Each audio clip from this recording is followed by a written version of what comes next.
ख्वाबों की बात कर लेते हैं। ख्वाबों का शहजादा बनना तो सबके लिए मुमकिन नहीं है, लेकिन ढोल से ढोला ज़रूर बना जा सकता है। लाहौर के दूल्हे चंद दिनों में कमरे को कमर बनाने के लिए जदीद टेक्नोलॉजी इस्तेमाल करने लगे। अच्छा, सिर्फ दूल्हे क्यों, खातीन को भी जो है वो टोन्ड अपनी जो फिगर है उसका एक आसान फार्मूला मिला है। अब ये टेक्नोलॉजी क्या है, कितनी देर पा है, पहले इस पर रिपोर्ट देखते हैं शाहीन मिशाल की, फिर डिस्कस करेंगे। पतली कमर हो, पेट बड़ा हुआ ना हो, शादी से पहले हर लड़की और लड़के का यही ख्वाब होता है, जिसकी ताबीर अब महीनों में नहीं, दिनों में नहीं, बल्कि घंटों में मुमकिन है। ऐसा दावा कर कौन रहा है, आइए उन्हीं से मिलवाते हैं। मोटापा बना जान का स्यापा, शर्ट का पेट वाला बटन महसूस करता है शदीद घुटन। वक्त कम हो, शादी सर पे हो और पेट निकल जाए खुद से भी आगे, तो दिल चाहे कि बिना एक्सरसाइज और दवा शादी से पहले इंसान हो जाए दुबला पतला। यही ख्वाहिश थी उमैर की, जिसको हल मिल गया। एक सेशन बिना ऑपरेशन, कमर 1 से 1.5 इंच कम, जबकि 3 से 4 सेशन में आप बन जाएं ढोल से ढोला। एक सेशन में रह गया और मैं मजीद 2 इंच लूज कर लूंगा ताकि मैं शेरवानी में अच्छी तरह फिट लगूं और स्मार्ट लगूं। लाहौर में 3G टेक्नोलॉजी से पेट और वजन कम करने का रुझान बढ़ने लगा। हमारे पास बहुत से लड़के भी आ रहे हैं वेट लॉस के लिए, और जो सबसे कि स्टबन बेली फैट जो है लड़कों में बहुत कॉमन है। 3G टेक्नोलॉजी से बिना किसी जतन जिस्म की इजाफी चर्बी तो पिघल जाती है, लेकिन ये मरहला जेब पे भारी पड़ता है। एक सेशन पर 8 से 18,000 रुपए तक खर्चा आता है। कैमरामैन इशफाक अब्बासी के साथ शाहीन मिशाल, समा, लाहौर। तो इस पर बात करने के लिए हमें ज्वाइन किया है हमारे स्टूडियोज में डॉक्टर समरा ने। अस्सलाम वालेकुम समरा, कैसी हैं आप? आप कैसी हैं? बिल्कुल, हम लोग ठीक ठाक हैं। अच्छा समरा, इंचेस लॉस के बारे में अभी हम लोग बात भी कर रहे थे, थोड़ा सा हमें बताइए कि ये क्या प्रोसीजर है और किस तरीके से जो है वो इसका फॉलो ऑन किया जाता है। This is basically a new technology in Pakistan, and 3D Lifestyle is pioneer in this technology. We basically advise that to our clients that it's a new technology and it's without any side effects, without any surgery. Basically इसमें 2 तरह के procedures होते हैं, fat melting होता है and fat freezing technique होती है। Fat melting या जिसे हम कैविटेशन कहते हैं, उसमें इंस्टेंट रिजल्ट्स आते हैं, और इंस्टेंट अगर आप कुछ इफ़ यू वांट कि आपका if you want to lose 5 inches, then we recommend 5 sessions for that. In only 45 minutes you will lose 1 inch. बिल्कुल इंस्टेंट रिजल्ट्स देता है ये। तो 3-4 डेज़ के गैप से हम सेशंस रिपीट करते हैं। 1 आवर का ये एक सेशन होता है और उस पर आपके इंस्टेंट रिजल्ट्स आते हैं। So what is the difference between weight loss और इंचेस लॉस? बेसिकली इंचेस जब हम बात करते हैं तो ये हम फैट लॉस कर रहे होते हैं। इसमें वेट रिडक्शन एज सच बहुत ज़्यादा नहीं होता। इसके साथ हम लोग लाइक एडवाइस डाइट प्लान करते हैं। That is not a crash diet, it's like a healthy diet plan. We basically हमारा मोटिव ये है कि हम पब्लिक को हेल्दी लाइफस्टाइल की तरफ लेके जाएं। अच्छा डॉक्टर समरा, मुझे ये बताएं कि ये कितना लॉन्ग लास्टिंग है, बिकॉज इससे पहले भी सर्जरीज हैं, this is non surgical, it's non surgical, ठीक है ना, वो एक जेल लगाते हैं, दिस एंड ऑल दैट, फिर आप लोग पानी पीने का बहुत ज़्यादा मशवरा देते हैं लोगों को, जी बिल्कुल, कीप ऑन डूइंग दैट। लेकिन ये देर पा कितना है? ऐसा तो नहीं है कि आप प्रोसीजर कराएं and then it comes back instantly? It's like permanent reduction, fat reduction.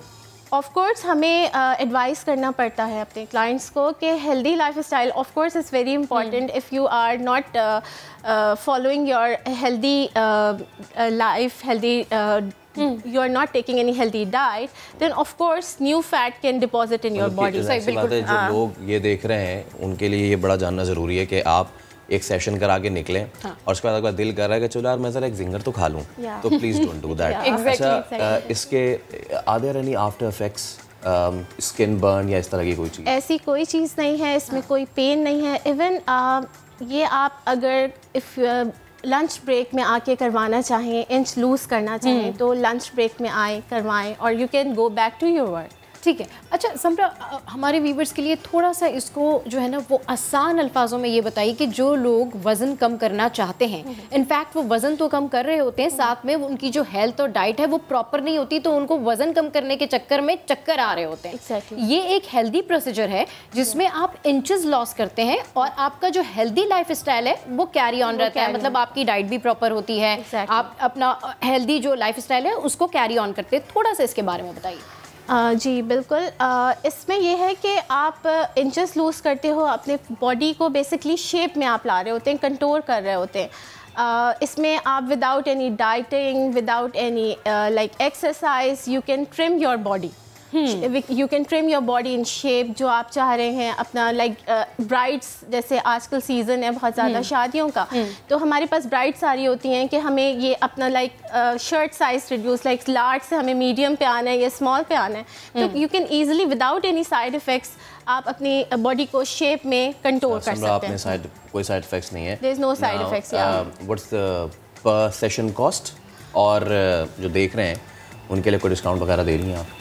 या आप लोगों के समा के व्यूअर्स के लिए 40% ऑफ है हमारे 3D लाइफस्टाइल की तरफ से। और पर सेशन कॉस्ट?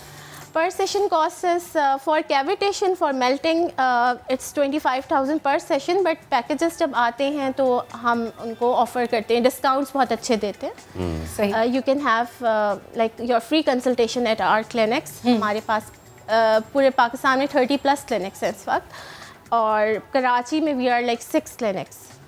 और ये सिर्फ ये जो टायर है बेली के अराउंड, ये सिर्फ उसके लिए नहीं है बल्कि फॉर द लव हैंडल्स। ये बहुत सारे लोग ये पूछते हैं ना कि हमें टारगेटेड एक चीज़ के, हमारा डबल चेन, हमारी ये सारी चीज़ें, तो ये टारगेटेड वाले। ये मैं आपको इस और डिटेल से बताती हूँ। एक प्रोसीजर हमारा जो फैट फ्रीजिंग है, जो आप टारगेटेड फैट की बात कर रहे हैं, इट्स अमेजिंग प्रोसीजर। बेसिकली इसमें हम बिंगो विंग्स ये वाला पार्ट होता है हमारा, love handles, belly fat, हिप्स, outer and inner thighs, जो एक्सरसाइज से नहीं जा रहा होता फैट, स्टबन फैट होता है, तो उसको बेसिकली हम टारगेट करते हैं -6 डिग्री सेंटीग्रेड पे, या और फैट को डेड कर देते हैं। Thank you so much Samra, it was a pleasure talking to you. और क्विक सोल्यूशन तेज़ भाग रही है भाई, तो उस तेज़ भागती दुनिया के साथ आपको भी कहीं पीछे ना रह जाए, तो एक क्विक सोल्यूशन हमने आपको बताया, so please go and try this procedure. बिल्कुल, और क्विक सोल्यूशन बताया तो यहाँ पर क्विक ब्रेक भी लेंगे, सो स्टे विद अस।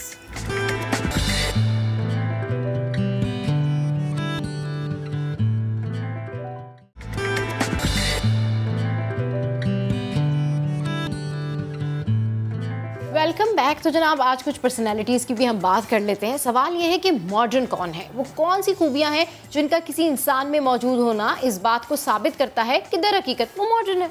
और समा के नुमाइंदे खुसूसी रेहान अहमद ने इस बारे में खुसूसी रिपोर्ट तैयार की है, पहले ये देखिए फिर इस पर बात करते हैं।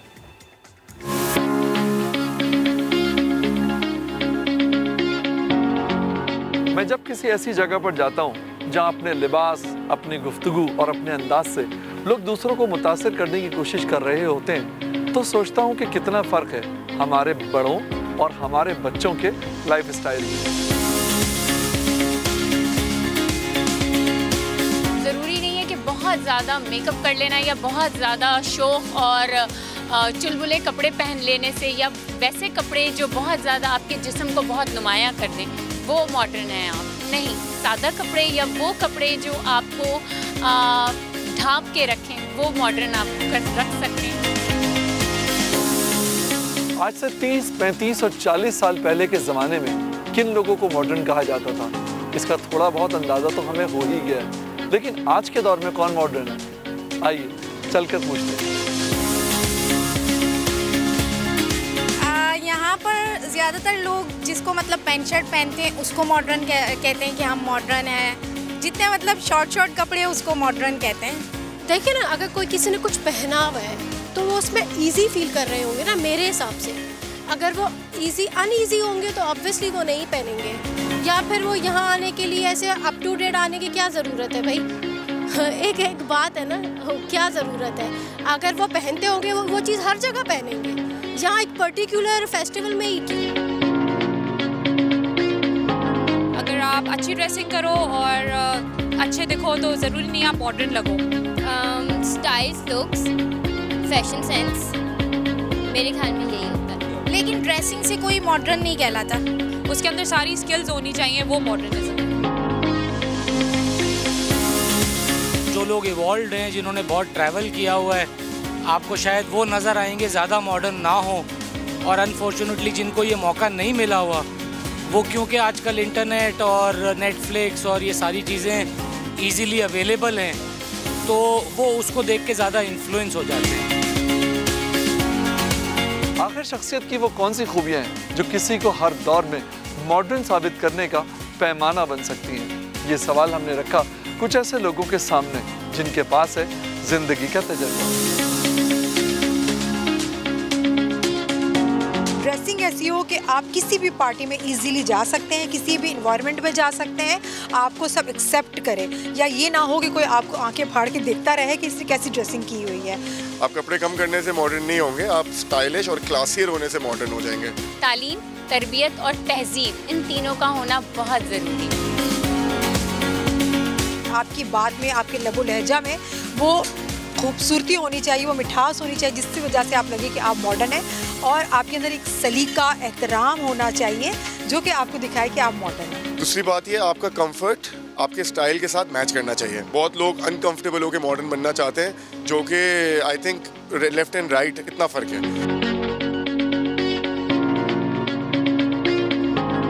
इसमें कोई शक नहीं कि हमारा लिबास और हमारे बात करने का अंदाज दूसरों पर हमारी शख्सियत का देर पा तासुर कायम करने में बहुत अहम किरदार अदा करते हैं। लेकिन याद रखिए कि दोनों जगहों पर अखलाकी हुदूद का लिहाज हमारे घर की तरबियत और हमारे कुशादा ज़हन होने का सबसे बड़ा सबूत है। कैमरामैन कासिम रईस के साथ रेहान अहमद, समा, कराची। तो अब हम अपने गेस्ट को इंट्रोड्यूस कराते हैं। हमारे साथ सेनेटर खुशबख्श शुजात साहबा मौजूद हैं। खुशबख्श साहबा, अस्सलाम वालेकुम, बहुत शुक्रिया नया दिन को वक्त देने के लिए। मॉडर्निज़म, जदीदियत, मुझे याद है कई साल पहले एक गर्ल्स कॉलेज में एक तकरीरी मुकाबला था जिसमें आप मेहमान मदऊ थी। वहाँ पे आपने जदीदियत के हवाले से बहुत खूबसूरत गुफ्तगू की थी और आपने कहा था कि जदीदियत को सिर्फ लिबास तक महदूद कर देना उस जदीदियत को पीछे धकेलने के मुतरादिफ है। मैं चाहूँगा मॉडर्निज़म, जदीदियत पे थोड़ी सी गुफ्तगू फरमाइएगा। Thank you Faisal, thank you very much कि आपने मुझे आज अपने प्रोग्राम में मदऊ किया। खूबसूरत प्रोग्राम है आपका। सुबह सुबह आकर आप बैठते हैं और सबा बैठती हैं और लोगों से राब्ता रखती हैं। सबसे पहले तो मैं ये कहूँगी कि आपके यहाँ जो गुफ्तगू हो रही है इस वक्त मॉडर्निज़म पे, तो मॉडर्निज़म है क्या? उसको जदीदियत ही कहते हैं ना उर्दू में। और जदीदियत ये होती है कि जो पास्ट में आपने किया है उससे आप अपने फ्यूचर में और हाल में क्या तब्दीली लेकर आए हैं। तो सच बात तो ये कि हमारे यहाँ इसका तसव्वुर ही बिल्कुल उलट हो गया है, वरना इंसान अपने जहन से जदीद होता है। अब मैं अगर आज की बात करूं और आज से 50 साल 60 साल पहले की बात करूं, जब मेरी वालिदा का ज़माना था और वो किस तरह ज़िंदगी गुजारती थीं, क्या पहनती थीं, क्या उनकी रहाइश का अंदाज़ था, उससे आज मेरा बिल्कुल मुख्तलिफ होगा। यकीनन मैं उस लिहाज से आज जदीद हूँ, है ना जी। लेकिन जो हम बात कर रहे हैं ये दो टुकड़ों में बात कर रहे हैं कि जदीदियत क्या चीज़ है और तहज़ीब किसे कहते हैं। देखिए, तहज़ीब भी जदीद होती जाती है, तहज़ीब भी वक्त के साथ तब्दील होती जाती है और उसमें और ज़माने आकर मिलते चले जाते हैं। मसलन एक तहज़ीब थी मेरी वालिदा की, जब डोलियों में लोग सफ़र करते थे, पालकियों में सफ़र करते थे, जब इतने पर्दे में रहते थे कि घर के जो नामहरम मर्द हैं वो भी उन्हें नहीं देख पाते थे। लेकिन आज हम मीडिया के थ्रू आपके सामने बैठे हैं, सारी दुनिया हमें देख रही है, तो हम अब इसको जदीदियत ही तो कहेंगे ना। लेकिन क्योंकि रवैया बदल गया है, लोग समझते हैं कि गुफ्तगू बातचीत में अगर हम बहुत ज़्यादा ओपन हो जाएंगे, अपना लिबास बहुत ओपन पहन लेंगे या हम बहुत बेबाक हो जाएंगे तो उसको जदीदियत कहते हैं। मेरी निगाह में या आप डिक्शनरी में भी देखें तो जदीदियत ये नहीं है। आपका विज़न क्या है, आपकी सोच कितनी जदीद है, ये काउंट होता है। मसलन मैंने कुछ भी लिबास पहना हो, लेकिन मेरी सोच क्या है, मैं बात कब की और कहाँ की कर रही हूँ, मेरा विजन कितना है, मैं कितने फासले तक अपने आप को ले जाना चाहती हूँ, मैं कहाँ तक दुनिया को देखना चाहती हूँ, मेरा तजर्बा मुझे क्या सिखा चुका है जिससे मैं आगे बढ़ना चाहती हूँ। तो मेरी निगाह में ये जो मॉडर्निज़्म है ये आगे बढ़ने का रास्ता है, ये तो नहीं रुक सकता और रुकना भी नहीं चाहिए। इंसान को मॉडर्निज़्म की तरफ जाना चाहिए, जदीदियत की तरफ कदम बढ़ाना चाहिए, लेकिन उसके जो रवैये हैं वो हमारे यहाँ सोच उसकी बदल गई है। मसलन अभी बात हो रही थी आपके प्रोग्राम में कि जी कपड़े अगर बहुत ज़्यादा खुले पहन लें तो उसे लोग समझते हैं मॉडर्न है। नहीं, कपड़ा तो वक्त के साथ बदलता है। कहते हैं ना, खाओ मन भाता पहनो जग भाता। ये तो कहते हैं ना कि आप अपनी मर्ज़ी का खाएं जो आपको अपनी सेहत के लिए दुरुस्त लगता है आपके लिए, लेकिन पहनो जग भाता। आप कहीं जाते हैं किसी शहर में, किसी इलाके में, किसी मुल्क में, तो वहाँ का लिबास ज़रा मुख्तलिफ होता है। बस सिर्फ ये कि आपका कल्चर, आपकी तहजीब, आपका बैकग्राउंड क्या चाहता है आपसे, क्या कहता है। मैं कहीं भी चली जाऊँ तो मैं जाकर वहाँ अगर लोग बिकनी पहनकर घूम रहे हैं तो क्या मैं अपने आप को मॉडर्न ज़ाहिर करने के लिए वो पहन के घूमना शुरू कर दूँ? ऐसा नहीं होता। मेरा जहन, मेरी सोच, मेरा बैकग्राउंड मेरे साथ चलेगा।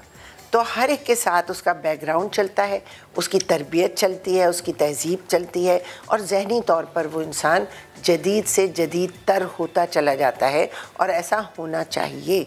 मैं जदीदियत के मुआफ़िक़ हूँ, मैं उसकी तरफदारी करती हूँ। मैं ये कहती हूँ कि इंसान को आगे बढ़ने के लिए जदीदियत को अपनाना चाहिए, वक्त के साथ आगे बढ़ना चाहिए। उसको ना लिबास में लपेटना चाहिए और ना ही आपके रोज़मर्रा के रवैयों में। आपको उस तहजीब और शाइस्तगी के साथ जो आपका बैकग्राउंड है आप उसको अपनाएं, नई चीज़ों को अपनाएं, नई चीज़ों को लेकर आगे चलें, नई चीज़ों को सीखें, लर्न करें। और लर्निंग इज़ फॉर एवर। ज़िंदगी के हर मरहले में आपको लर्न करना चाहिए, आपको सीखना चाहिए। तो सीखना क्या है? सीखना और इल्म हासिल करना जदीदियत का तो नाम है। हदीस रसूलुल्लाह सल्लल्लाहु अलैहि वसल्लम है कि अगर तुम्हें इल्म हासिल करना है तुम चीन चले जाओ। तो चीन जाके क्या नई चीज़ ही तो आप सीखेंगे ना।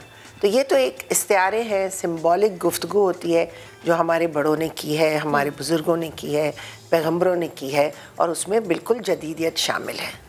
जी अच्छा, जिस तरीके से आप बता रही हैं, इतनी खूबसूरत आप बात कर रही हैं, अगर हम देखते हैं हमारी सोसाइटी के अंदर ही, तो हमने मॉडर्निज़्म को एक स्पेसिफाई कर दिया है, क्लासिफाई कर दिया है कि जी अगर किसी ने कमीज शलवार पहना हुआ है, किसी ने दुपट्टा ओढ़ा हुआ है, तो डेफिनेटली हम कहते हैं नहीं यार ये तो मॉडर्न कपड़े नहीं हैं। बट अगर किसी ने स्कर्ट वेयर किया हुआ है, किसी ने मगरबी लिबास पहना हुआ है, तो हम कहते हैं नहीं ये मॉडर्न है। तो ये वाला जो माइंडसेट है, इस माइंडसेट से निकलने की ज़रूरत है, क्योंकि अगर हम मॉडर्निज़्म की बात करते हैं तो मॉडर्निज़्म, जैसे आपने कहा कि वो तो आपकी तरबियत है, आपके दिमाग में आप क्या सोचते हैं, आपकी तालीम है, आपको आपके पेरेंट्स ने कैसे ग्रो अप किया है, ये सारी चीज़ें मॉडर्निज़्म का हिस्सा है। ना कि आप लिबास से किसी को आइडेंटिफाई करें या जज करें कि नहीं ये मॉडर्न है या ये बैकवर्ड है। नहीं, देखिए, लिबास जो है वो आपका एक माशरती तकाज़ा है, आपके कल्चर का एक हिस्सा है, आपकी सकाफ़त का एक हिस्सा है। आपकी ज़बान, आपका रिहाइश का अंदाज़, रहन सहन, ये सब कुछ आपका एक कल्चरल एक एस्पेक्ट ऑफ लाइफ है। इसको आप मॉडर्निज़्म से कहीं जोड़ नहीं सकते। जदीदियत का मतलब है नए उलूम हासिल करना, जदीदियत का मतलब है नए रास्ते इख्तियार करना, जदीदियत का मतलब है आपके विजन को वास्ट करना, आगे बढ़ना, अपने पर खोल के उड़ना, आसमानों की वसतों में जाना, नए नए तजर्बे करना, नई नई खोज लगाना, नई नई चीज़ें तलाश करना। तलाश करने का नाम जदीदियत है, आगे बढ़ने का नाम जदीदियत है। बिल्कुल गलत कॉन्सेप्ट है कि घर, लिबास और अंदाज और इससे आप जदीदियत को नापें। ये तो आपका तर्ज ज़िंदगी, आप किसी भी वक्त कोई भी लिबास पहन सकते हैं। मैं आज ये पहने बैठी हूँ, कल हो सकता है मैं साड़ी पहन लूँ, तो क्या उससे मेरा जो जदीदियत का अंदाज़ है वो तब्दील हो जाएगा? ऐसा नहीं है। तो हमने दरअसल उसको बहुत छोटे से खाने में बंद किया है। मॉडर्निज़्म, जदीदियत बहुत वास्ट, बहुत बड़ा सब्जेक्ट है, और कभी भी इससे किसी को रोकना नहीं चाहिए। अगर कोई बच्चा नया तजर्बा कर रहा होता है तो वो जदीदियत की तरफ जा रहा होता है। आप देखते हैं कि बच्चे बहुत नई नई चीज़ें सीख रहे होते हैं, लेकिन हम कपड़ों से और रिहाइश के अंदाज से और बड़ी गाड़ी से और बड़ी अंग्रेज़ी बोलने से, अब देखिए हमारे वज़ीर आज़म शलवार कमीज़ पहनते हैं या नहीं पहनते, तो क्या वो बहुत ज़्यादा कोई दकियानूसी हैं? कोई कह ही नहीं सकता कि वज़ीर आज़म कभी भी दकियानूसी रहे, वो तो बड़े मॉडर्न इंसान है। और अगर वो शलवार कमीज़ पहनते हैं तो वो एक कौमी लिबास है जिसको वो प्रमोट करना चाहते हैं। अगर वो उर्दू में तकरीरें करते हैं तो क्या वो बहुत ज़्यादा बैकवर्ड हो गए और वो मॉडर्न नहीं रहे? नहीं, जदीदियत तो आपके जहन और सोच के साथ चलती है कि आप अपने आप को कितना आगे लेके जा रहे हैं, आपका विजन कितना वास्ट कर रहे हैं, आप इल्म कितना हासिल कर रहे हैं, आप कितने नए नए पहलू तलाश कर रहे हैं दुनिया में। तो जदीदियत तो बहुत खूबसूरत चीज़ है, हमने उसे बहुत गलत से खाने में बंद करने की कोशिश की है। वो जैसे कि आपा गालिब कहते थे ना, फ़िक्र इंसाफ पे तेरी हस्ती से ये रोशन हुआ है, पर मुर्ग़े तख़य्युल की रसाई ताकुजा। अब बात यह है कि अगर हम क्योंकि आपने तो वो कराची देखा है, हमने तो नहीं देखा, अगर मॉडर्निज़म की बात करें और आज के लोग अपने आप को शर्ट पैंट पहन के मॉडर्न समझते हैं, तो उनको बताने की ज़रूरत है कि Karachi the discotheque at the Metropole hotel, paint house at hotel एक्सेलेसियर और लागोर में पैलेस होटल पे, तो मुझे तो लगता है कि मॉडर्निज़म से हम पता नहीं कहाँ तक आ गए हैं। अब इसका आप क्रेडिट किसी को भी दीजिए। अब होता ये है कि बेल बॉटम पहले फैशन में था, फिर बीच में ख़त्म हो गया, अब वो दोबारा वापस आ गया है। चेक शर्ट्स पहले फ़ैशन में थी, बीच में उनका रुझान ख़त्म हो गया, अब वो दोबारा आती गई हैं। बहुत सारी बच्चियाँ जो हैं वो अपनी वालदा की जो शादी के जोड़े होते हैं उनको अपनी शादी पे उनकी दुरुस्तगी करके, उनकी बूदोबाश तराश खराश करके पहनना उसको अपने लिए बाइस से फ़ख्र समझती हैं। अब आपका सवाल ये कि क्या सिर्फ मॉडर्निज़म लिबास की हद तक है? मॉडर्निज़म ज़बान में भी तो हम देखें ना, अगर हम ये समझते हैं, फ़र्ज़ कीजिए अगर किसी को अंग्रेज़ी नहीं आती और उसने ये ठान ली है कि मैंने तो आज अंग्रेज़ी बोल के रहनी है, चाहे मुझे उसकी ग्रामर, उसकी सिंटेक्स का पता हो या ना हो, ज़बान को ज़बान की तरीके से बोलिए तो वो जिद्दत उसमें आई जाती है, बजाय इसके कि आपको नहीं आ रही हो फिर भी आपने ठूसनी हो कि नहीं, I know it very well. जी देखिए, ज़बान, लिबास ये आपकी एक तहज़ीब का हिस्सा है, कल्चर का हिस्सा है। इसको हम मॉडर्निज़म से नहीं जोड़ सकते। मैं जो आपको बात कह रही थी, समझाने की कोशिश कर रही हूँ, शायद मैं नहीं समझा पाई कि तहज़ीब और आपके सकाफ़त एक बिल्कुल मुख्तलिफ चीज़ है। हर इलाके की अपनी एक सकाफ़त होती है, हर इलाके की अपनी एक तहज़ीब होती है, फिर आपकी ज़बान होती है, ज़बान आपका फ़ख्र होती है। लेकिन देखिए, दुनिया में आप कहीं भी जाएं, चाइना है, फ्रांस है, वो अपनी ज़बान पर, अपने लिबास पर, अपने रहन सहन पर वो फ़ख्र महसूस करते हैं। उनके खाने पीने का अपना एक अंदाज़ है जो सारी दुनिया में माना जाता है। तो इसी तरह हमारी तहज़ीब, हमारी सकाफ़त, हमारी ज़बान अपनी जगह है और उस पर फ़ख्र करना ना करना, ये जो नहीं कर रहा है वो गलत कर रहा है, जो कर रहा है वो बहुत अच्छा कर रहा है, ये एक अलग बहस है। लेकिन जब मॉडर्निज़म की बात आती है और जदीदियत की बात आती है, तो वहाँ मैं ये कहूँगी कि आपको कोई भी ज़बान जो आप सीख सकते हैं, आप सीखें। जदीदियत इसका नाम है कि आप इल्म हासिल करें, आप इजादात करें, आप आगे बढ़ें, अपना विजन वास्ट करें, अपने आप को दुनिया में ले जाकर घूमें फिरें, दुनिया से सीखें। इसको जदीदियत कहते हैं, इसको मॉडर्निज़म कहते हैं। कपड़ों से कोई शख्स अगर पैंट शर्ट पहनता है इसलिए कि वो उसमें ज़्यादा अपने आप को फिट महसूस करता है या ज़्यादा चाबुक दस्ती से काम कर सकता है, तो पहने वो पैंट शर्ट। उसको ज़रूरी नहीं है कि वो आड़ा पजामा आधा घंटा चढ़ा के उसके बाद वो कि जी ये मेरी। देखिए, तहज़ीब, कल्चर, सकाफ़त और जदीदियत दो बिल्कुल मुख्तलिफ चीज़ें हैं। हमें उसे एक दूसरे के साथ गड़मड़ नहीं करना चाहिए। बिल्कुल। अच्छा, आप जिस तरीके से आप जिक्र कर रही हैं, तो मेरे ख्याल में हम जो समझ पा रहे हैं, आप जो कहना चाह रही हैं कि जो कंफर्ट जोन है अपनी तहजीब के अंदर रहकर आप वो तमाम ड्रेसेस जो हैं वो कैरी कर सकते हैं। जाहिर है हमारा एक कल्चर है, हमारी एक सकाफत है और हमारा एक लाइफ स्टाइल है। बिल्कुल, हमारा एक लाइफ स्टाइल है, लेकिन लोगों ने इस लाइफ स्टाइल को भी अब दो हिस्सों में बांट दिया है, जिसका जिक्र आपने गुफ्तगू के पहले हिस्से में किया कि ये दो हिस्सों में लोगों ने बांट दिया है। और अब जजमेंट पास करते हैं कि अगर किसी ने इवन दो बुरखा वेयर किया हुआ है तो उसको भी जज करते हैं, अगर किसी ने पैंट शर्ट वेयर किया हुआ है तो उसको भी जज करते हैं। बट जिस तरह आप कह रही हैं कि जदीदियत का ताल्लुक आपकी तालीम से है, आपके इल्म से है, आपकी इजादात से है, तो इस माइंडसेट को कैसे चेंज करेंगे हम?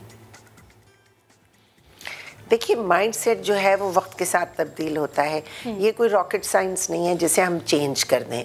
लेकिन हाँ, ये मैं मानती हूँ, कोई शख्स कोई भी लिबास पहना हो महफिल में और किसी भी अंदाज से वो बैठा हो, लेकिन जब वो गुफ्तगू करता है, जब वो बात करता है, जब वो किसी जगह अपना पॉइंट ऑफ व्यू पेश करता है, उसका इल्म बोलता है, उसकी शख्सियत बोलती है।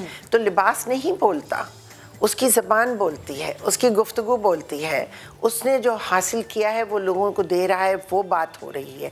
तो ये जो हम जजमेंटल हो जाते हैं, असल में हमें जजमेंटल होने की तो इजाज़त ही नहीं है ना। हम कौन है जो हम जजमेंटल हों? हम कौन है जो किसी से कहें वो अच्छा है वो बुरा है? हम किसी को अच्छा या बुरा, ये जो हमारे यहाँ एक माइंडसेट है, बीबी आप बिल्कुल सही कह रही हैं, हम बड़े जजमेंटल हैं। महफिल से उठ के जाएगा, हम कहेंगे भाई ये तो बड़ी मॉडर्न है, मतलब ये कि बड़ी आउट है या कुछ इस किस्म की बात हो जाएगी। कोई उठ के जाएगा तो आप कहेंगे कि जी ये तो बहुत ही ज़्यादा दकियानूसी है। उसने बात क्या की है, वो क्या कह रहा है, उसने काम क्या किया है। कितनी बुर्का पोश ख़वातीन है माशाल्लाह हमारे यहाँ, हिजाब याफ्ता ख़वातीन है जो बहुत बड़े बड़े काम करें। हमारी फोर्सेस में है वो बच्चियाँ। तो ये कहना कि जी लिबास की वजह से वो कोई बैकग्राउंड में है या वो बड़ा बैकवर्ड है, ये बड़ी बैकवर्ड सोच है। ये सोच वक्त के साथ ही तब्दील होगी। इसे मैं और आप किसी के कहने पे तब्दील नहीं हो सकती है। मैं किसी से कह दूँगी ये ना, वो जब इंसान खुद देखता है, अगर उसमें इतनी समझ है कि वो समझ सके कि किसी इंसान के अंदर का इल्म जब बोलता है तो वो जदीदियत कहलाती है। वो मॉडर्न आदमी जो कहता है अरे मैं तो इसकी कायल हूँ, अगर मैं आपसे कहूँ मैं तो इसकी, मैं दुपट्टा पहन के बैठी हूँ हिजाब या मैं बुर्क़े में हूँ, लेकिन मैं कहूँ मैं औरतों की तालीम के हक़ में हूँ, मैं चाहती हूँ औरत बाहर निकल के काम करे, इसे जदीदियत कहते हैं, इसको मॉडर्निज़म कहते हैं, इसको इल्म कहते हैं। अगर मैं ये कहूँ कि मैं हर उस औरत के साथ खड़ी हूँ जो मजलूम है, जो मजबूर है, और मैं उसकी मजबूरी को दूर करना चाहती हूँ, अब चाहे मैं कुछ भी लिबास पहने हुए हूँ, मैं किसी जगह भी बैठी हूँ, लेकिन जो मेरी सोच है उसको जदीद होना चाहिए। सोच जदीद होती है, लिबास या आपके अंग्रेज़ी बोलने से बंदा जदीद नज़र नहीं आता। मेरी ये सोच है, हो सकता है मैं गलत हूँ, लेकिन मेरी यही सोच है। और जदीदियत का तकाज़ा ये है आपा कि आपकी जो सोच है मैं उसको एक्सेप्ट करूं, और अगर मैं उसको एक्सेप्ट नहीं करता तो मैं अपनी दलील दूं। अब वो दलील ज़माने के ऊपर है कि कौन किसको करता है। ये तो मुबाहिसे का पहला उसूल है। बहुत शुक्रिया आपका नियाज़िन को वक्त देने के लिए। यकीनन जो जिद्दत या जदीदियत है वो इसमें नहीं है पिन्हा कि आपने आज पहना हुआ क्या है। जिद्दत ये है कि आपने जो पहना हुआ है क्या आप उसमें कंफर्टेबल फील कर रहे हैं या नहीं। बिल्कुल, ये जो स्टाइल है ये आपका कंफर्ट जोन है। देखना ये है कि आज आपने किसी के लिए कुछ अच्छा किया है या नहीं किया है, ये है जदीदियत। तो यहाँ पर वक्त हुआ एक ब्रेक का, और ब्रेक के बाद जब वापस आएंगे तो आपको मिलवाएंगे एक ज़बरदस्त पर्सनैलिटी से। हमारे साथ रहिए।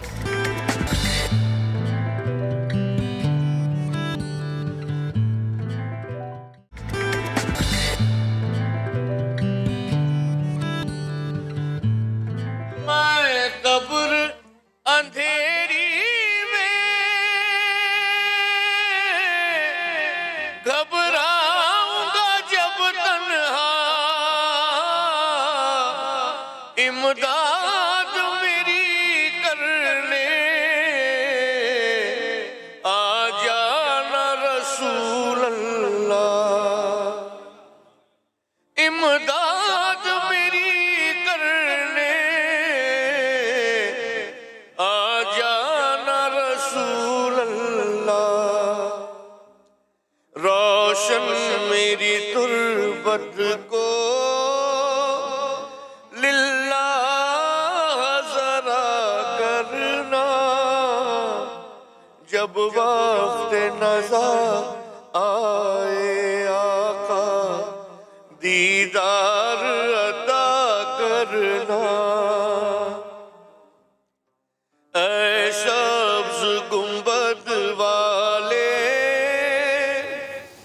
हमारा ये यकीन है कि सिर्फ तुर्बत ही रोशन नहीं रही होगी, बल्कि नाम ही ऐसा था कि जो रहती दुनिया तक रोशन रहेगा। और क्यों ना रहे, क्योंकि जब आने वाली नस्ल भी उसी अंदाज़, उसी तरीक़े से, उसी लय में और उसी आवाज़ के साथ उस कलाम को पढ़े तो फिर हमारी ना सिर्फ यादें ताज़ा होती हैं, यकीनन आंखें ज़रूर नम होती हैं, लेकिन दिल में ये उम्मीद होती है कि अमजद भाई अभी कहीं गए नहीं हैं। मशहूर कव्वाल और समा फैमिली का बहुत ही अहम जुज़ शहीद अमजद साबरी। आज हमने मदऊ किया उनके साहबजादे मुजद्दिद को, और उन्होंने अपने वालिद के अंदाज़ में ही एक खूबसूरत कलाम पेश किया है। तो मुजद्दिद, सबसे पहले आपका बहुत शुक्रिया। और इससे पहले कि हम आपसे गुफ्तगू का आगाज़ करें, क्यों ना हम वो कलाम ज़रा दोबारा सुनते हैं। बहुत सारी यादें वापस आ गई हैं। और क्यों ना आए, क्योंकि आवाज़ में वही हम आहंगी हमें नज़र आ रही है, और वो जो बीच में अल्लाह पढ़ने का अंदाज़ है, उससे बहुत सारे लोगों के रोंगटे खड़े हो गए होंगे। मेरे तो अभी सोच चुके हैं। मुजाहिद, अस्सलाम वालेकुम। वालेकुम अस्सलाम। कैसे हैं? अल्हम्दुलिल्लाह। बहुत शुक्रिया। मुझे पता है आपका बड़ा टाइट शेड्यूल है, लेकिन इस टाइट शेड्यूल में भी हमने मतलब जो है ना वो पकड़ लिया है आपको। बहुत शुक्रिया आपका। अभी आपसे बात हो ही रही थी तो आप ये बता रहे थे कि समा से ऐसा ताल्लुक़ है आपका और शहीद वालिद साहब का भी, तो मैं चाहूँगा थोड़ा सा इसी से आगाज़ करते हैं। बिल्कुल। मैंने आपको जैसे बताया कि समा चैनल से तो वालिद साहब का और हमारा एक पुराना रिलेशन है, बहुत अच्छी बॉन्डिंग है, और लास्ट जो उनकी ट्रांसमिशन थी वो भी समा चैनल की थी। तो ये कि समा चैनल जब भी याद करेगा हम हाजिर हैं। बेशक बेशक। जदीद, आपको यहाँ देखकर बेइंतहा खुशी हो रही है, बेइंतहा अच्छा लगा कि आप आए। ऐसा लगता है जैसे फैसल ने कहा कि बिल्कुल यादें जो है वो ताज़ा हो गई हैं, और ये बड़ी अच्छी बात है कि आप इस लेगेसी को आगे लेकर चल रहे हैं। और आपने अभी जो खूबसूरत कलाम पढ़ा है, हमें इसके बारे में थोड़ा सा आप बताइए। बिल्कुल, सच तो मेरा रिकॉर्ड करने का प्लान नहीं था। इससे पहले भी मैं एक कलाम रिकॉर्ड कर चुका हूँ, मैंने आपको बताया। और ये एक प्रोडक्शन हाउस था, वो मेरी एकेडमी में है जिधर मैं सीखता हूँ म्यूज़िक। तो उधर आए हुए थे, मतलब अचानक से हम उनसे मिल गए। मतलब उनकी इंटेंशन नहीं थी कि वो हमसे मिलने के लिए हैं, तो वो मिल लिए। तो फिर एक मीटअप हो गया, फिर सारी बातचीत हो गई। उन्होंने कहा कि ट्रैक करते हैं, मैंने कहा बिस्मिल्लाह करें। वो हो गया, और ये रिकॉर्डिंग भी ऑलमोस्ट आज से 6 माह पहले की हो गई थी। इसकी वीडियो भी हो गई थी, लेकिन वो कुछ और सेटअप था सारा। मतलब मुझे कह दिया, मैं फुल अपनी तरफ से इजी हो गया था कि ये हो चुका है, तो उनके पास रिलीज़ करने की देर थी। लेकिन फिर ऑलमोस्ट उसकी कुछ 3-4 महीने बाद मुझे कॉल आई कि जो प्रोड्यूसर थे उन्होंने कहा कि मुझे इसकी वीडियो वापस करनी है। अच्छा। जो पहले हुई थी वो सही नहीं हुई। तो फिर ये अभी रिसेंट जब मैं इधर आया हूँ, आई गेस 2 जनवरी को ये रिकॉर्ड हुई है। उसके बाद उसकी लोकेशन यही कराची की? जी, कराची की। अच्छा। अब मुझे ये बताएं कि एक तो अमजद भाई से हमने बहुत सीखा, उनकी जो इनकी खूबसूरत गायकी थी, कलाम पढ़ने का तरीका था वो एक तरफ, उनकी जो आजिज़ी थी वो दूसरी तरफ। बहुत सारे लोग होते हैं ना जिसको कहते हैं गर्दन में सरिया आ जाता है, एक चीज़ हिट हो गई और उसके बाद बस मैं ही मैं हूँ। लेकिन जो जानते हैं अमजद भाई को और जो नहीं भी जानते उनके लिए भी मैं बता दूँ कि अगर आप कभी जाते उस गली में और वहाँ पे उनका ये होता था वतीरा, शाम में निकले पान वाला खोके पे जो है कोने में, उसके पास गए हैं, वहाँ पे खड़े होके। फिर कभी हमने देखा कहीं मुहर्रम आया तो वो न्याज बांटने में, रमज़ान आया तो अफ्तार बांटने में। मुझे तो वालिद से आपने अगर मैं कहूँ कुछ वो चीज़ें सीखी तो वो क्या चीज़ थी? एज सच कुछ सीखने का तो मौका नहीं मिल सका, लेकिन यह है कि उनकी आदत देख के कुछ ऐसी आदत आ चुकी हैं जो मुझे लगता है कि अक्सर मेरी वालिदा मुझे कहती है, मुझे तो क्या लगेगा लेकिन मुझे वालिदा कहती है कि तुमने अपने वालिद साहब वाली हरकत कर ली। तो अच्छा। ये कि सीखने को इन म्यूज़िक कवाली इसमें कुछ नहीं सीख सके क्योंकि टाइम नहीं मिला, और मैंने आपको बताया कि मेरा इंटरेस्ट पहले बिल्कुल भी नहीं था जी। तो मैंने बिल्कुल नहीं सीख सका। मेरा छोटा भाई मुहिब अली, सबसे छोटा भाई, वो मेरा मतलब बचपन से ही, अभी भी छोटा ही है वो, लेकिन बचपन से ही वो म्यूज़िक की तरफ काफ़ी अट्रैक्टेड था। और तो मेरे तायबू हैं, उनसे सीखता था वो। मतलब आई गेस 1 क्लास में होगा आई गेस, तो वो जाके स्कूल से आके उसने बैग रखना है और तायबू के पास बैठ जाना है कि मुझे सिखाएं। और माशाल्लाह बहुत अच्छा गा रहा है और अभी 8 क्लास में आ गया है। और इंशाल्लाह आने वाले वक्त में मेरे एक हम तीनों भाई में इंशाल्लाह मिलके एक ग्रुप लीड करेंगे। बिल्कुल। अच्छा मुजद्दिद, कुछ शेयर करें कि जब अमजद साहब भी आपके मतलब अमजद साहब भी जब जिंदा थे तो ऑब्वियसली उनकी आपसे कुछ बात होती होगी, वो कुछ ना कुछ शेयर करते होंगे, तो कोई यादगार लम्हात, कोई ऐसी बात जो उन्होंने आपसे की हो, आप शेयर करना चाहें हमारे साथ? बिल्कुल। वालिद साहब मेरे थोड़े से फ़नी मिजाज के आदमी थे, तो अक्सर हम मतलब सब बहन भाई मिलके और डैडी मिलके मम्मा को परेशान किया करते थे। तो उनका मूड ऑफ करके उनको लगता, मम्मा को लगता था कि हम मनाएंगे उनको, फिर साथ लेके चले जाएंगे बाहर। डैडी ऐसी मजाक में उनको छोड़ के चले जाते थे। थोड़े से फिर उनके शौक इस तरीके थे, हम जब हम साथ शीशे खोल दिए, सनरूफ खोल दी, गाने फुल वॉल्यूम में लगा दिए और मतलब एक पार्टी सीन करें। और ये कि मुझे जो चीज़ अच्छी लगी, और उनको झूठ से बहुत ज़्यादा नफरत थी, और इस बात पे मैं मार भी खा चुका हूँ। सही। एक किस्सा है ये भी। सही। तो उसके बाद ये है कि अल्हम्दुलिल्लाह इतना ज़्यादा झूठ भी नहीं बोलने की हिम्मत होती। चलिए, ये तो बचपन की तरबियत की बात होती है ना। इससे पहले कि हम आपसे मज़ीद गुफ्तगू करें, मैं चाहता हूँ थोड़ा सा ज़रा बीच में बिल्कुल कुछ कलाम हो जाए, 1-2 लाइन्स हो जाए प्लीज़। बिल्कुल। सुबह का टाइम है, इस टाइम पे अक्सर कोई कव्वाल नहीं गाना पसंद करेगा, और बिकॉज क्योंकि मैं रात को इवेंट से आया हूँ, और मैं क्योंकि 5 बजे आया था, तो मैंने कहा अगर मैं सो गया तो मैं इधर आ नहीं सकूँगा। अरे भाई ज़रा नवाज़ी, लेकिन जाग ही रहा हूँ। और यह है कि सुबह का है, थोड़ा सा लिहाज आप लोगों को पड़ेगा। नहीं, और ये है कि जो कलाम अभी मैंने रिकॉर्ड किया है, इसकी 2 अशार। बिल्कुल। सभी खुश हैं, सभी खुश हैं, खुदाई भी खुदा भी, अली के साथ है ज़हरा की शादी, अली के साथ है ज़हरा की शादी, ये शादी है, ये शादी है मेरे मौला की शादी है, ये शादी है, ये शादी है मेरे मौला की शादी है। लड़का है खुदा के घर का, लड़की है नबी के घर की, लड़का है खुदा के घर का, लड़की है नबी के घर की, वो अर्ज़ समा का मालिक ये मलका बहरोबर की, वो अर्ज़ समा का मालिक ये मलका बहरोबर, ज़मीन रक़्सा ज़मीन रक़्सा है, रक़्सा आसमां भी, अली के साथ है ज़हरा की शादी, ओ अली के साथ है ज़हरा की शादी। कमाल बात है। अभी ब्रेक में जब मैं अंदर गया था, मेरे दोस्त जितने हैं अंदर, प्रोड्यूसर वगैरह थे, तुम्हारे ना अंदर एक वो क्या कहते हैं, शौक़ उभर रहा होगा कि मुजद्दिद के साथ साथ कुछ पढ़ो। मैं उनको यही कह के आया था कि कहाँ इसकी पिच और कहाँ हम, और वो मेरे ख्याल से अब उनको भी और सुनने वालों को पता चल गया होगा। जिस वक्त मुजद्दिद ने शुरू किया है कलाम, उन्होंने कहा है कि आपको थोड़ा सा वो करना पड़ेगा। मुझे तो कोई लफ्ज़िश, मतलब कोई तकनीकी मुझे तो नहीं पता, लेकिन मुझे कोई लफ्ज़िश नज़र नहीं आई। और दूसरा, जब आपने ये पढ़ना शुरू किया, ये जितने मेरे कैमरामैन हैं, इन्होंने अमजद भाई को सुना हुआ है, तो ये इस कैमरे के पीछे जो कैमरामैन है, उन्होंने पहले ही हाथ उठा लिए थे कि भाई मुझे चीज़ें जो है ना वो याद आ गई हैं। तो अच्छा मुजद्दिद, अब मुझे ये बताएं आगे फ्यूचर प्लान्स क्या हैं, अभी क्या कर रहे हैं, और मौसीकी को लेके, म्यूज़िक को लेके, कव्वाली को लेके क्या सोचा हुआ है?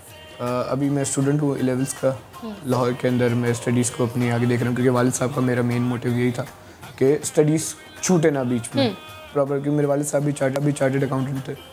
वो अपनी डिग्री नहीं पूरी कर सके, क्योंकि मेरे दादा का इंतकाल हो गया था, तो वो ऑस्ट्रेलिया के अंदर थे, और फिर वापस आ गए, फिर उन्होंने लेगेसी पकड़ी और उसको कैरी ऑन किया। और ये लेकिन वो हमें चाहते थे कि पढ़ाई पे फोकस, वो यही कहते थे कि सब कुछ बस पढ़ाई करो, फिर आगे से देख लेना जो करना होगा, बिज़नेस वाली साइड पे जाना, बिज़नेस कर लेना, कोई जॉब करनी है, कुछ और म्यूज़िक में किसी भी उसके पार्ट में आपको जाना है वो कर लेना। तो ये है कि अल्हम्दुलिल्लाह अब कव्वाली करते हुए मुझे प्रोफेशनली 1 साल हो गया है। इसी जनवरी 22 जनवरी को, मतलब मुझे 1 साल हो गया। मेरा पहला इवेंट जो मैंने किया था स्टार्ट, वो 22 जनवरी को, 22 जनवरी। अच्छा, आखिर में मैं बार बार शुक्रिया अदा कर रहा हूँ, मैं हर सवाल पे शुक्रिया अदा कर रहा हूँ, मैं हमेशा करता रहूँगा, क्योंकि आप यहाँ पर आए और ऐसा माहौल आपने समा में आके ऐसा समा बांधा है कि हमारा बिल्कुल भी दिल नहीं चाह रहा। इस सवाल के साथ और एक बार फिर मैं आपसे गुजारिश करूँगा, कौन सा जो है वो डैडी का कलाम आपको सबसे ज़्यादा पसंद है? मेरा जो फेवरेट है, मैं पर्सनल बता दूँ, वो आपकी मर्ज़ी है, लेकिन वो जिस वक्त पहली बरसी थी तो मुझे ये सादत नसीब हुई थी कि वो पढ़ा भी था मैंने कि जबर के अंधेरों में ज़िंदगी गुजारी। उसका तो वो एक लेवल अलग है ना, उसकी तो क्लास अलग है, उस पर तो लोग खड़े हो जाते हैं, झूम उठते हैं। तो मुजद्दिद, आपका कौन सा फेवरेट है, और आखिर में वो भी गुनगुनाते जाएँ प्लीज़। बिल्कुल, मेरे वालिद साहब के बहुत सारे कलाम हैं, और नात में भी है और गज़लियात में भी हैं जो मुझे बहुत पसंद है। अगर नातों में देखा जाए तो मेरा मुझे जो फेवरेट जो 24/7 मेरी गाड़ी में चलता रहता है वो है ना बड़े अदब की हद से, ये दयार मुस्तफ़ा है। और उसके बाद एक रात की तरफ आ जाते हैं तो हम रातों को उठ कर जिनके लिए रोते हैं। अरे वाह, ये गज़ल, ये दो कलाम ऐसे हैं कि स्टार्ट उससे होता है तो एंड इसी पे होगा। तो आप बस एंड जो है वो किसी से कर देर ना कीजिए आप। एक मैंने मौला अली की मनक़बत सुना दी, मैं चाहूँगा कि आपको गज़ल के थोड़े से शेर सुना दूँ। हम रात को उठ कर हो, हम रात को उठ कर जिनके लिए रोते हैं वो अपने शबिस्ता में आराम से सोते हैं। हम रात को उठ कर जिनके लिए रोते हैं वो अपने शबिस्ता में हो, वो अपने शबिस्ता में आराम से सोते हैं। इस कलाम के अंदर जो मेरा फेवरेट शेर है वो है ये, कुछ लोग जमाने में ऐसे भी तो होते हैं, कुछ लोग जमाने में ऐसे भी तो होते हैं। कैसे? महफिल में तो हंसते हैं, महफिल में तो हंसते हैं, तन्हाई में रोते